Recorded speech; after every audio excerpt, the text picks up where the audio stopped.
So today, this is the first month or 1 month old na patola, no? So magsa-side dress tayo today. Gamit natin yung 1620 or ammonium phosphate. Kung kaya natin yung gilid, siguro mga isang dangkal mula doon sa puno. Ganyan. So dito lang. Kung kaya nyo lang yan dyan. Ito malapit. Yan, kung kaya nyo lang dyan. Tapos lagyan nyo ng mga sa kalahating kutsara. Mga ganyan. Bakit natin sa kamay. Mga ganyan lang, mga ganyan. No, 1620 to, 1620. Ammonium phosphate. So next week, tapos tabunan nyo. Next week, maglalagay naman tayo ng 0060. Kasi pampabulas na yun ng bunga. Kasi mamumulaklak na yan. So nalagyan na natin lahat. And then isa pa pala, itong gilid, itong puno niya, kasi nag-uugat yan eh.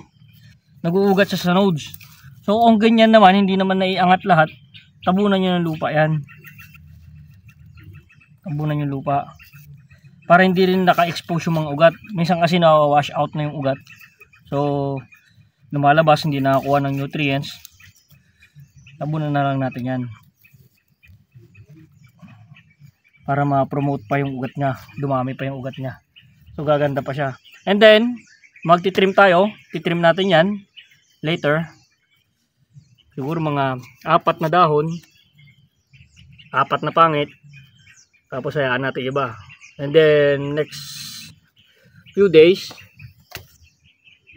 yung mga matatandang dahon i-ano natin, i-puprune din natin. Ito, so bumababa siya. Madali lang yan. Ikot nyo lang ganyan. Kasi wala siyang balag. Nakapit yan eh. Hanapan nyo lang siya ng forma.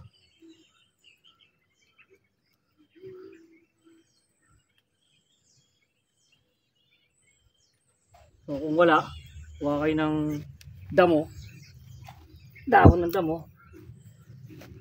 Pwede nyo gawing panali. No? Tali nyo yung katawan. Kasi hindi pa nakaikot yung ano niya eh. What do you call that? Tendrils. Ay, umapit. Ayun na, kumapit na yun dun. So, ganun lang mag side dress. 1620 on the first month. And then, next few weeks, mag-mix tayo ng 1620 tsaka 0060.